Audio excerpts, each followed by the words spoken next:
אה, אנחנו מתחילות. שלום דפנה פייזר, איזה כיף בוקר שהגעת טוב. לכאן היום. תודה רבה, קודם כל.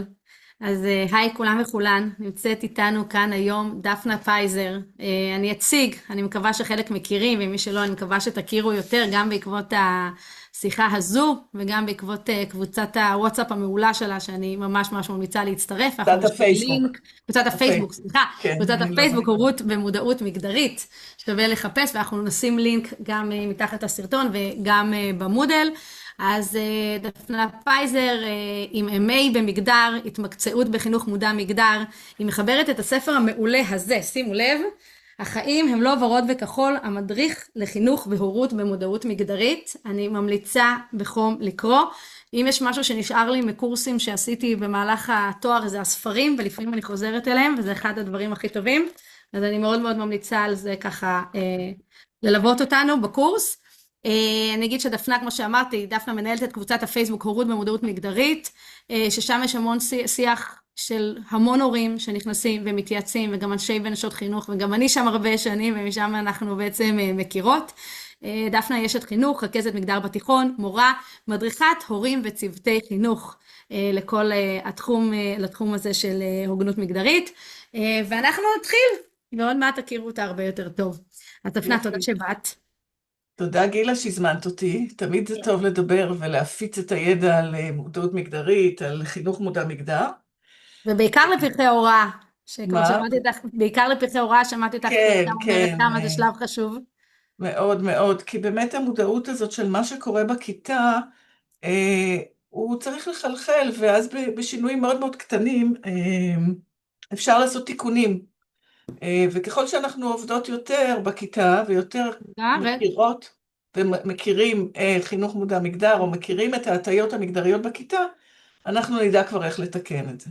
ואני אביא כמה דוגמאות, אז אני ברשותך אשתף את המצגת, בשמחה, נראה לי שזה ובואי יהיה הכי... נתחיל, כן, נתחיל אבל רק באמת, בגלל שאנחנו ככה בתחילתו של הקורס, אז באמת ככה כמה מילים טיפה על מה זה מגדר, מהן הבניות מגדריות, ומשם אנחנו נרצה היום להבין יותר מה קורה בעצם בכיתה.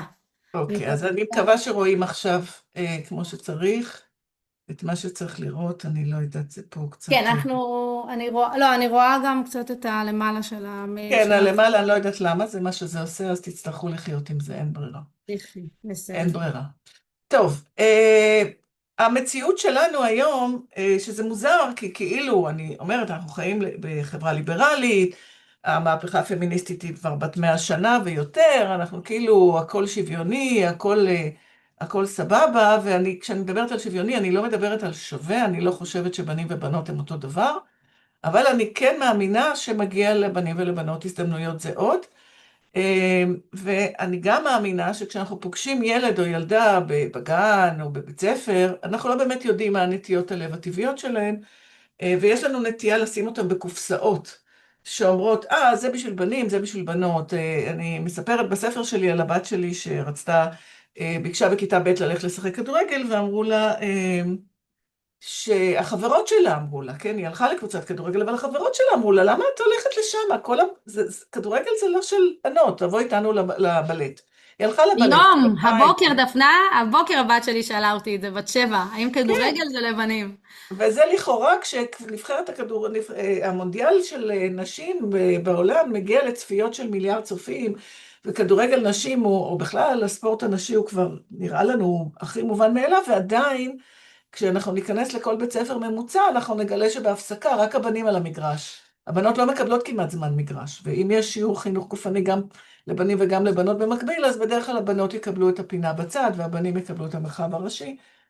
אבל זה דוגמאות להטיות. המציאות היא שהבנים והבנות שלנו גדלים היום עדיין להאמין שהם מעולמות נפרדים, שזה של בנים וזה של בנות, אין להם מה לשחק ביחד, אלא אם כן זה משהו רומנטי.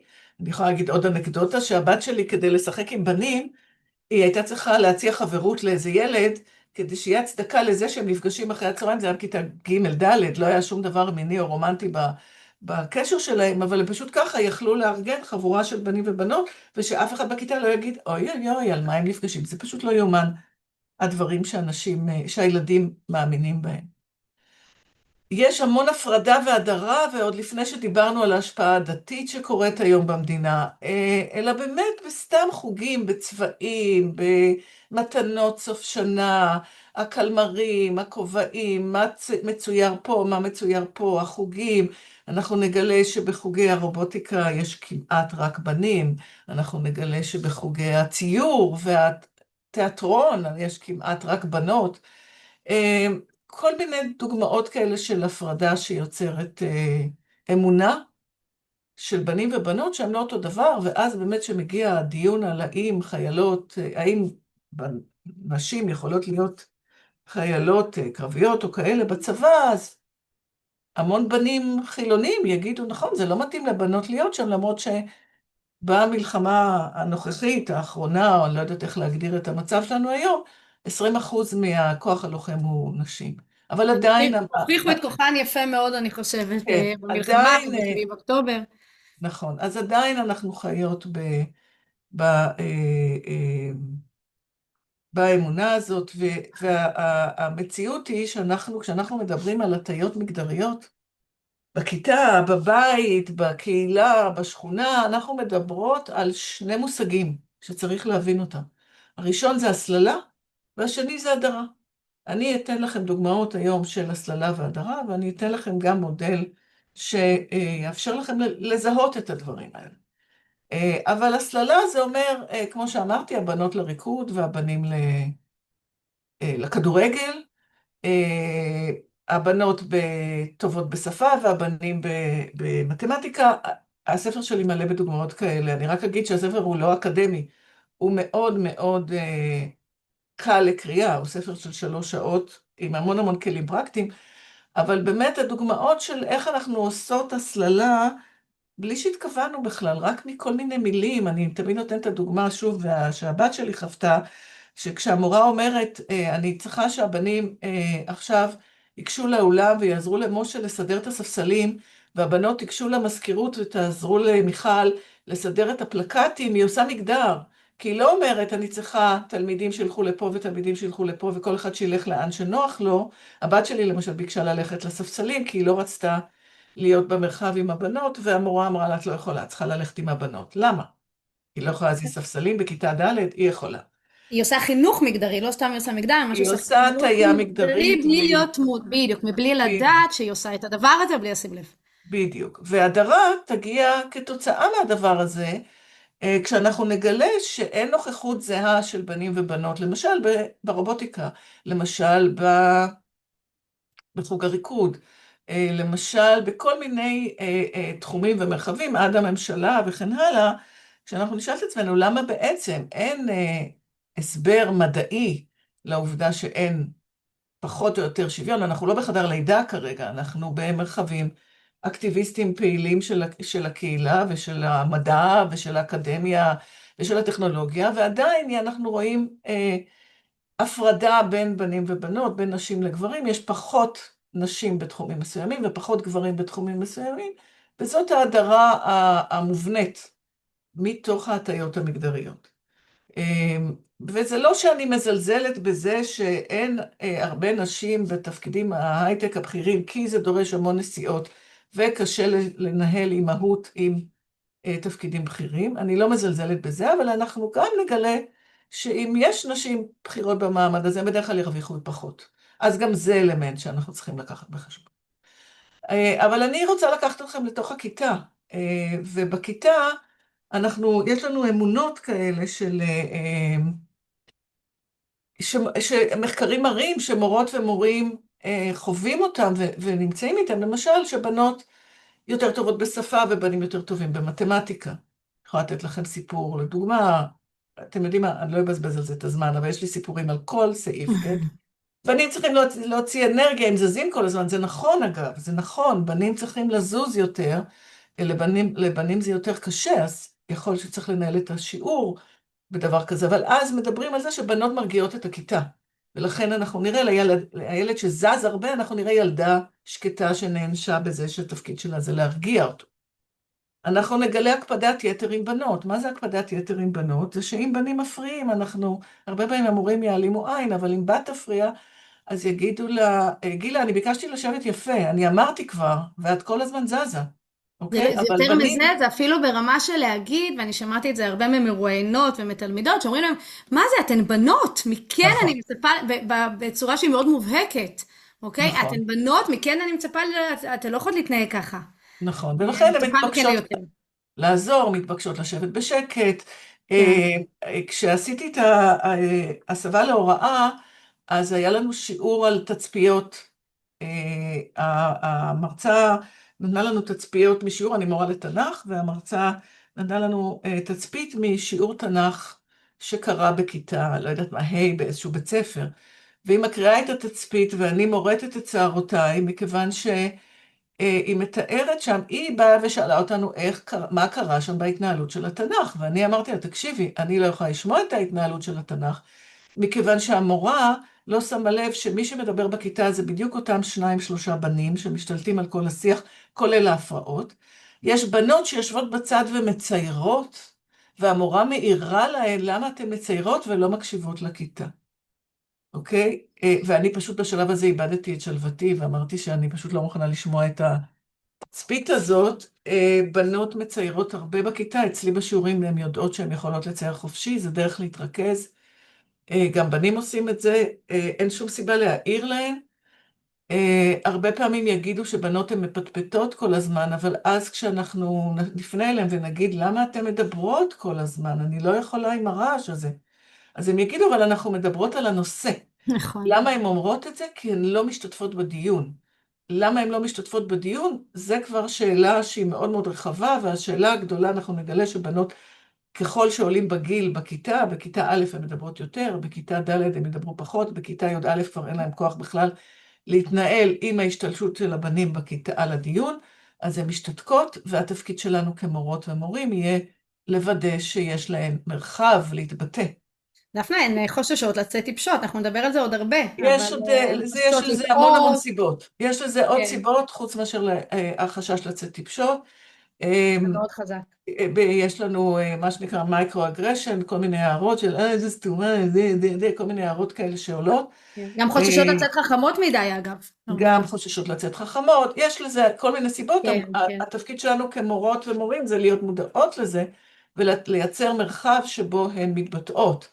נכון. למשל, לתת להן לעשות פרזנטציות, הן שונאות את זה, או לתת מרחב שבו כותבים ולא בהכרח מדברים, כל מיני הזדמנויות של אנחנו ביטוי. נקדיש לנושא הזה של הוראה רגישת מגדר, ממש ברמה הפדגוגית, יהיה לנו על זה גם מפגש. מעולה. אנחנו נתעמק בזה עוד, כן. אז כשאנחנו מדברות על איך נראית ההסללה ואיך זה נראה, למשל בכיתה, אז אחת הדרכים, זה באמת המילים שאנחנו מדברות על הבנות והבנים, גם בבית אגב כהורים, כן?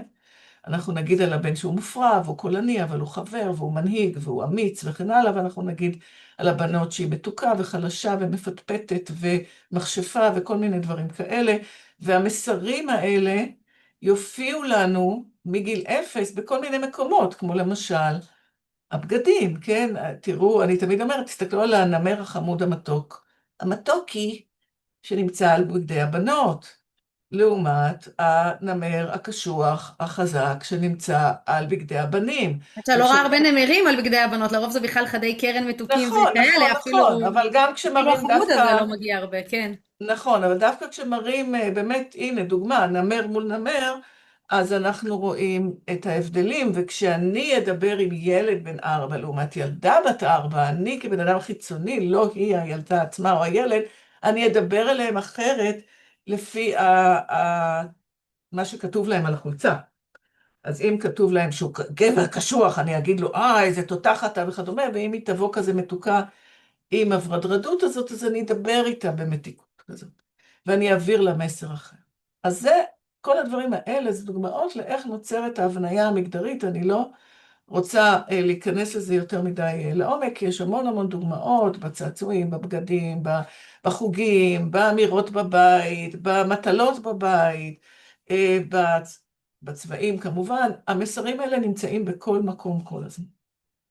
אז אני בניתי מודל, כי האתגר הכי גדול שלנו, גם כהורים וגם כנשות ואנשי חינוך, היא להחליט מה לעשות, אוקיי? אוקיי, עם מה אני מתעסקת? מכיוון שמגדר נמצא בכל כך הרבה מקומות, אז אנחנו צריכים להבין, רגע, אוקיי, אז מה עושים עכשיו? עם מה אני מתעסקת עכשיו? ובניתי מודל שאני קוראת לו מודל מתנה, מתנה במודעות מגדרית, כשאני מתנה זה ראשי תיבות של מדידה, תוכן, נראות והתפתחות, שנותן לנו כלי לנתח סיטואציה מסוימת ולהחליט מה עושים איתה עכשיו. אז אני רגע אסביר למה הכוונה במודל מתנה. אז אם אני מדברת על מדידה, אנחנו נשאל את עצמנו כמה. אוקיי? אז אם אנחנו נראה בספרי החינוך כמה סיפורים על בנים וכמה סיפורים על בנות, כמה בנות במועצת תלמידים, כמה בנים במועצת תלמידים, כמה דקות הבנות מדברות בכיתה, כמה דקות הבנים מדברים בכיתה, מדברים לא בכך על הנושא, פשוט מייצרים קול, מה שנקרא. כמה כסף מושקע בספורט נשי, כמה כסף מושקע בספורט גברי, כל דבר שאפשר למדוד אותו. אני אומרת להורים, למשל, אומרים לי, אוקיי, מה אני עושה בבית? אני אומרת, אוקיי, לכי תספרי את כמות השמלות הוורודות בארון. אם יש 50 שמלות ורודות ואף אחת כחולה, אז אולי השמלה הבאה תהיה בצבע אחר. אם יש 100 בובות ואף מסעית, אז אולי כדאי לחשוב ולגוון קצת את הצעצוע. אגו, מה הלגו זה? כמובן, כן, דברים אבל שמפתחים את המוח, שמשפיעים על התפתחות המוח. כן. אז באמת, המדידה זה אותו מרחב שהוא מדיד, ממש, זה לא בתחושות שלנו, זה ממש במדידה, אוקיי? אני כמה, חושבת אני רוצה רגע לדייק גם איך שאני רואה את החשיבות של המדידה, היא בעצם נותנת לנו להבין בצורה כמותית מה בסוף החוויה של הילד או הילדה, כי אני רוצה לדייק, כי אולי מישהו מהמאזינים או המאזינות אומר, אז מה זה משנה? אז הילדה יש לה כולה מלא מלא שמלות מלא מלא ורודות, היא אוהבת את זה, זה כיף לה, היא מרגישה נסיכה יפה, מה הבעיה? אבל יש פה בעצם את הבעיה, שזה אומר שהילדה הזאת, א', מכירה דבר מאוד מסוים שמתאים לה, שמבנה את זהותה, מגדיר מי היא, ואומרת, זה מי שאני, ומה שחשוב זה נכון, שאני אהיה יפה, שאני אהיה מתוקה. דבר שני זה שהרבה פעמים השמלות האלה גם מצמצמות בסוף את טווח הפעילות הגופנית, כי זו שמלה שצריך להיזהר איתה, ואי אפשר להשתולל איתה, ואי אפשר להרוס אותה, ולא קופצים איתה לשלוליות, אז זה ממש מצמצם את טווח הפעילויות שהילדה יכולה לעשות, בשונה מילד שלובש את המכנסיים כאלה אפורים, שלאף אחד לא אכפת מהם, והוא משתולל בבוץ ומשחק ונופל וקם ומפעיל את עצמו. אז יש פה חשיבות של ממש להבין בעזרת המדידה את החוויה של הילדה, כשהיא קוראת ספרים, כשמקריאים לה ספרים, או היא קוראת ספרים, כמה דמויות נשיות וכמה דמויות גבריות של הדברים שאת מדברת עליהם. זה בסוף מבנה לה את החוויה של איך היא מפרשת את העולם. של מה עושים גברים, מה עושות נשים. אז זה כלי שבעיניי הוא מדהים באמת, ממש להבין את החוויה. נכון. אז כל מה שאת אמרת, אני איתך. אני רק רוצה כן לפתח את הנושא הזה של השמלה, כי אנחנו נוטות להגיד שבאמת קשה לזוז עם השמלות, אבל יש המון המון ילדות בעולם שזזות מצוין עם שמלות. וזה עניין תרבותי גם, אם אני לובשת שמלה או לא. אבל מה שמשפיע זה מה אנחנו כהורים אומרים להם על השמלות, אוקיי? ואני תמיד נותנת כדוגמה את חנה'לה ושמלת השבת, ותעזבו את זה שהיום אנחנו לא יעלה בדעתנו שהבת שלנו תעזור לגבר זר לסחוב שום דבר, אבל האמירה הזאת היא שאמא לא תכעס שלכלכתי את השמלה, פה נמצאת הנקודה. שתלכלך את השמלה, רוצה ללבוש שמלה, שתהיה בבוץ, לא מפריע. אנחנו לא באים בטענות לבנים שמתלכלכים, תנו גם לבנות להתלכלך. אני יודעת שיש קמפיין גדול נגד המכנסיים הקצרים מתחת לשמלה, אני מאוד אוהבת אותם, והבנות שלי הלכו עם מכנסיים קצרים מתחת לשמלה. זה כן נתן להם תחושה של חופש, כי גם יש כל מיני מופעים של הרמת החצאית. של תוקפנות מינית, אני קוראת לזה, מגיל מאוד מאוד צעיר, והמכנסיים הקצרים מתחת לחצאית נתן להם את תחושת הביטחון שהם לא יבוישו, מה שנקרא. אבל אני שמה רגע את החצאית הזאת בצד. מדידה, כל מקום שאנחנו יכולות למדוד. ואם אנחנו יכולות ויכולים להחליט על מה אנחנו מודדים היום, ואני אתן כאמור דוגמאות, אבל ברגע שמצאנו משהו שאנחנו יכולות למדוד, כמו למשל, התרגיל המאוד מאוד בסיסי של כמה דקות זמן אוויר בנות מקבלות בשיעור. יש מחקרים הרי שמראים על ישיבות, אנחנו תמיד אומרים, נשים מפטפטות כל הזמן, אבל בישיבות של חברות עשו מדידות וגילו שהגברים מדברים פי 2 או פי 3 מהנשים, נשים הרבה פעמים מצמצמות את עצמן, מדברות מאוד אומרות משפט אחד שמרכז את כל המסר שלהם, כי ישר משתלטים עליהם, אומרים לא, מה פתאום וכדומה. קשה מאוד לתפוס זמן אוויר. אני חושבת שהפאנלים היום בטלוויזיה, שהם גבריים מאוד במהות שלהם, מעבירים מסר מאוד מאוד חזק של מה זה מדידה. חד ה- ה- משמעית. האלמנט הבא זה התוכן. מה אומרים? כמו שאמרנו, את מתוקה, את חמודה, מה הן עושות? אנחנו תכף נסתכל על דוגמאות. מה הבנות עושות, מה הבנים עושים, מה התוכן שנאמר בספרי הילדים, בחומרים שנלמדים, במסרים שיש בקולנוע, במסרים שאומרים אפילו בחדשות. כל דבר שמדבר על מה אומרים על בנים, מה אומרים על בנות, אנחנו נגלה עולמות של הטיה אינסופית. אפילו בכתבה שנעשתה על השריונאיות שנלחמו בשביעי באוקטובר, והצילו שם איזה טנק שמצא את עצמו, לא היה אמור להיות בזירה, אבל המפקדת לקחה את הטנק לאזור של הקרבות, אז זו כתבה מרהיבה שמדברת על החיילות האלה, אבל הן עסוקות בלהגיד, אבל אני עושה לק על הציפורניים, שלא יגידו שאני לא נשית. אז זה אלמנט של תוכן. לא שאני מזלזלת בצורך של בנות להיות נשיות, יש לי בת חיילת שהסבירה לי שהיא חייבת לשמור על הנשיות שלה, אני לא מתווכחת, אבל זה אלמנטים שאנחנו נרצה לשים לב אליהם. הדבר הבא זה הנראות. הנראות זה הצבעים, זה הגיוון. אנחנו מדברים על, אני תמיד אומרת, האם באיורים של החוברות, בספרי הילדים, האם יש בנות עם טלטלים ומשקפיים. אני בדרך כלל לובשת, יש לי משקפיים, אני פשוט, כשאני מדברת בזום, אז אני מעדיפה לדבר בלי. אבל אני תמיד מחפשת את הדמויות האלה, כמובן צבע עור מגוון, כמובן מבנה גוף. שמנות, רזות, בנים קטנים, בנים גדולים, גם הבנים זקוקים לגיוון הזה. הנושא של הסמלים, אני מראה בדרך כלל, נגיד, המתנות סוף שנה, כן, הקלמר שנותנים במתנות סוף שנה של כיתה א', על הקלמר הכחול, יהיה כדורגל וגביע וספורט ומשחקי מחשב, על הקלמר הוורוד, יהיה ליפסטיק ונעלי עקב ויוניקורן. אלה דברים של נראות שאנחנו נרצה לשים לב אליהם, כמו שהראיתי לכם בחולצות. איך נראה הנמר אצל הבנות, ואיך נראה הנמר אצל הבנים. ואם הוא לא נראה אותו דבר, והבנים מקבלים דבר שיותר דומה למציאות, והבנות מקבלות איזה משהו פנטזיונרי, אז איך הם ילמדו מה המציאות באמת? כאילו משאירים את הבנות באיזה מרחב. הן לומדות מה מצופה מהן, להיות מתוקות כן, ויפות. מתוקות וחמודות.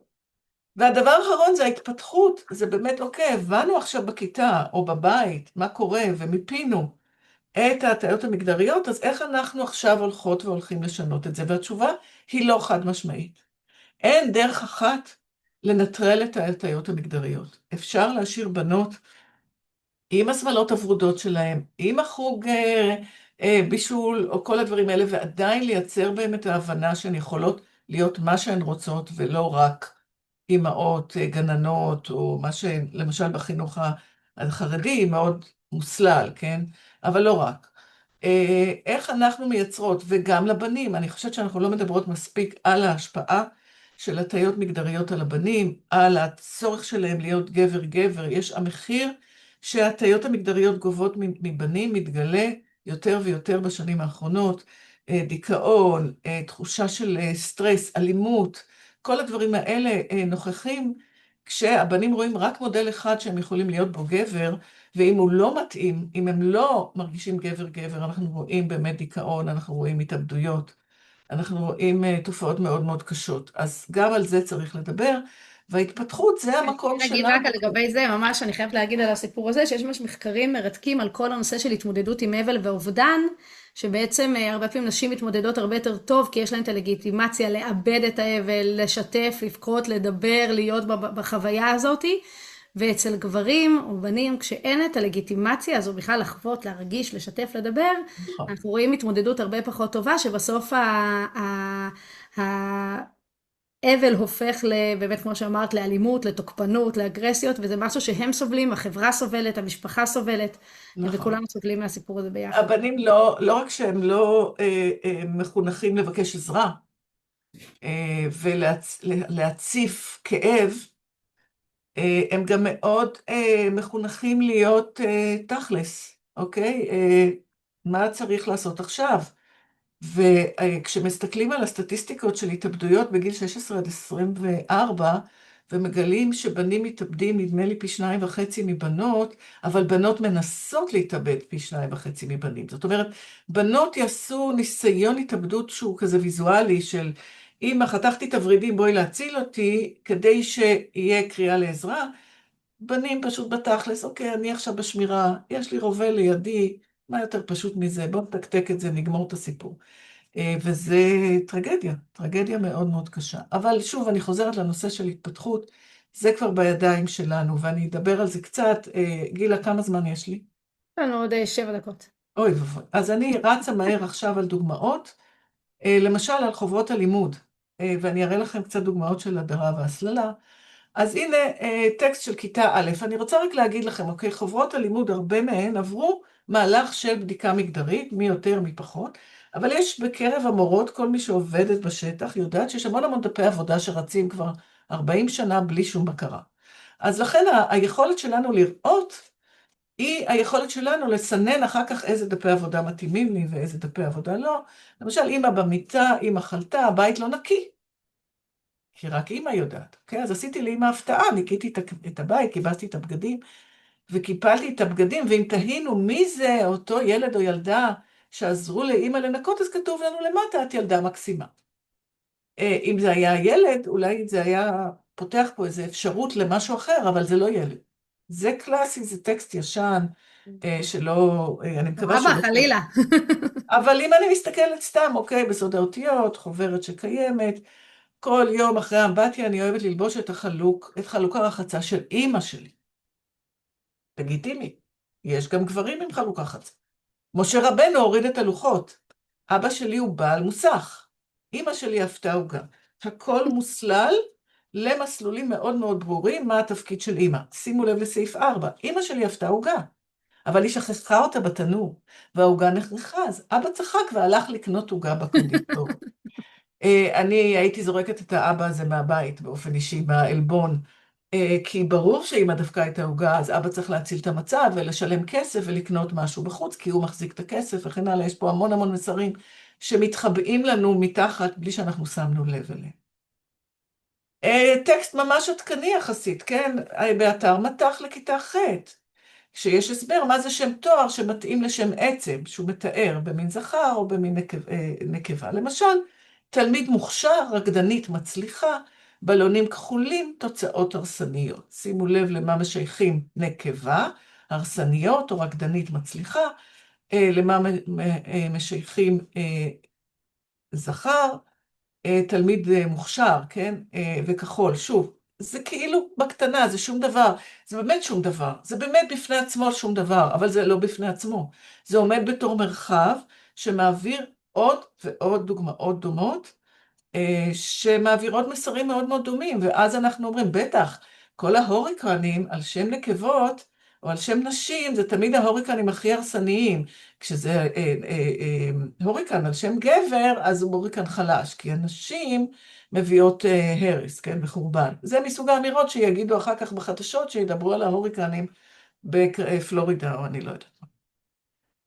עוד דוגמה, בואו נדבר על תוכן ומדידה, כן? אז במדידה אנחנו נחפש כמה, אוקיי? אז יש לנו פה סיפור שבוע בלי מחשב, אני תכף אשים לב למה, אני לא זוכרת למה כתבתי פה מדידה, אבל יש פה ילד שיש לו מחשב, המחשב לא עובד, החברים לא נותנים, אמא לא מרוצה, יש איזה ויכוח, היא מעדיפה שאני אשחק עם חברים בחצר, אוקיי? יש לנו פה תוכן של ילד שמתמודד עם מחשב, כי מחשב זה עניין של בנים. ויש לנו פה, אני כבר לא זוכרת למה שמתי את המדידה, אבל אני אדלג הלאה, כי אני לא זוכרת, אבל בואו נסתכל כאן, כן? חוברת חשבון לכיתה א', אני יש חושב לנו שיש גם פה את מדידה. העניין של החיבור של המחשב לילד, דפנה בדוגמה כן, זה הקודמת, בתוכן, כי... כן, אבל שמתי גם מדידה ואני לא זוכרת למה, אולי החלפתי את התמונה ברגע האחרון, אבל הנה דוגמה, אוקיי? לחוברת מתמטיקה. נבחרת הנוער בכדורעף 10 שחקנים. אז יש לנו גם מדידה, כי יש לנו פה 10 שחקנים, אין אף שחקנית אחת, למרות שכדורעף, בואו, יש נבחרות של בנות בהרבה מקומות. זה התוכן, התוכן מדבר על נבחרת של בנים. זה הנראות, יש רק בנים פה. ואם אנחנו נסתכל על כמה שאלות כאלה יש בחוברת החשבון של כיתה א', אנחנו נגלה יותר ויותר סיפורים או שאלות מהסוג הזה עם דוגמאות של בנים, ופחות שאלות עם דוגמאות של בנות שהן בספורט. זאת אומרת, יהיה אולי בנות, יש לי דוגמאות, אבל אני לא הבאתי לכאן. יש אין סוף של דוגמאות כאלה, והבאת דוגמאות מעולות. אני כן נכון. רוצה לשאול אותך, דפנה, לקראת סיום, באמת, כי אני בטוחה שיש לנו פה מאזינים, מאזינות, שאומרים, אוקיי, אז מה? אז הנה, אז לא, רק אני רוצה לתת עוד דוגמה של תוכן, שיש פה סיפור על האריה והלוויה, והאריה גדול, והלוויה מחפשת בית, אין לה איפה לגור, והאריה וכל החיות מתגייסות לעזור ללוויה למצוא בית. בטבע, הלוויה היא זאת שמנהלת את הבית, את הגורים, את הציד, את הכל. הסיפורים שנמצאים על החיות הם סיפורים ממוגדרים, הם לא סיפורים של הטבע.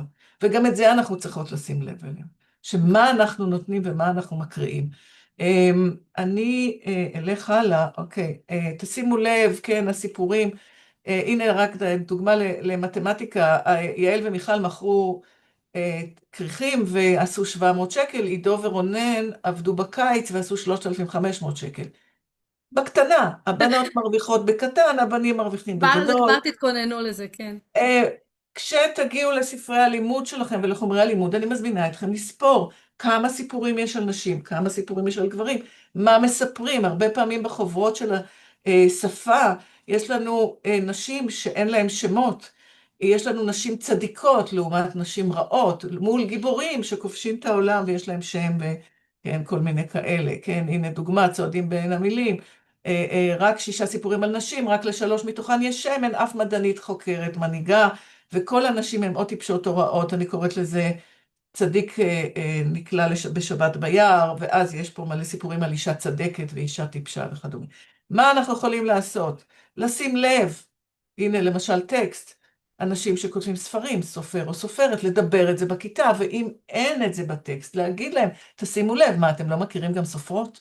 להציף בכיתה את השאלות האלה, ללמד את התלמידות והתלמידים, לשאול שאלות, להגיד למה, מי אמר שבנות ככה ובנים ככה? הנה דוגמה, אוקיי, טייסת המסוק, אז זה כבר טקסטים שהם מתקדמים. לשים לב מה קורה בתעודה. יש פה דוגמאות של מה המורות כותבות, מורים, מורות כותבים, ויש את הטקסט הזה ממני אליך. לקחתי 2 ילדים מחוננים מהכיתה של הבת שלי, בן ובת, שניהם יצאו לתוכנית המחוננים. וואו, יום שליפה פעם בשבוע, וואו. תשימו לב לטקסט, הבן הוא כישרונך, סקרנותך, ערנותך, ידע שרכשת, לומד עצמאי, לעומת הבת, התנהגותך סבלנית מלאת אור בוגרת. אני על הדבר הזה הלכתי למנהל, עשיתי שם פיצוץ, הודעתי לא יכול להיות דבר כזה, וגיליתי את זה כי חקרתי אז את הנושא הזה, את עבודת הגמר שלי עשיתי על מה קורה בכיתות.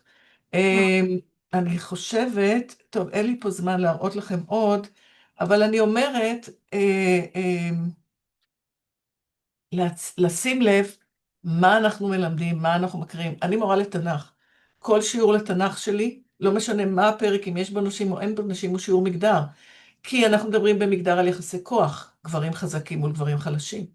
דינמיקות, אם לאנשים יש שם, אין שם, אבל זה קיים בכל מקצוע.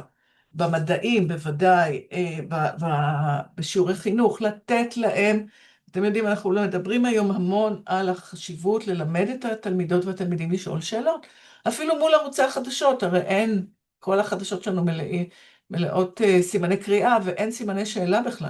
מה אנחנו עושים, למה אנחנו עושים, איפה אנחנו עושים, מי נפגע, מי לא נפגע, למה דווקא ככה וכן הלאה. ללמד אותם לשאול שאלות, ללמד אותם לשים לב להטיות. זאת המתנה הכי גדולה שאנחנו יכולים לתת להם. אנחנו לא יכולים לתקן את העולם, אנחנו יכולים, בחלקת האלוהים הקטנה שלנו, לוודא שיש טקסטים גם על נשים וגם על גברים, שיש על הקיר שפה לא ממוגדרת, שיש מסרים שוויוניים בכיתה, שגם בנות, אני רוצה לספר לכם שעשיתי הרצאה באיזה בית ספר, והם אמרו, אצלנו אין שום בעיה, אצלנו הבנות מאוד מאוד מרכזיות בכיתה, אין נאמנת מחשב, היא אחראית על המחשב, ויש תורנית שאחראית על זה, ואז שאלתי מי קבע מי תורנית המחשב ומי קבע מי תורנית הכיתה, אז המחנך אמר לי, אני קבעתי, אמרתי לו, למה קבעת שהבת תהיה תורנית מחשב? אז הוא הסתכל על בית תימון, אמרתי, בוא אני אגלה לך למה קבעת, כי אתה יכול לסמוך עליהם, כי הבנים יחזרו מההפסקה, אחרי שהם שיחקו כדורגל, והם יאחרו, ואתה לא רוצה לחכות להם, והם יעשו ברדק. אז איזה מסר העברת? שמי שמרגיע ועושה סדר ואפשר לסמוך עליו, זה הבנות, אבל מי שיקבל את התהילה ואת הגביע, זה יהיה הבנים. עשית פה הטעיה מגדרית, לכאורה מתוך זה שהעצמת את הבנות.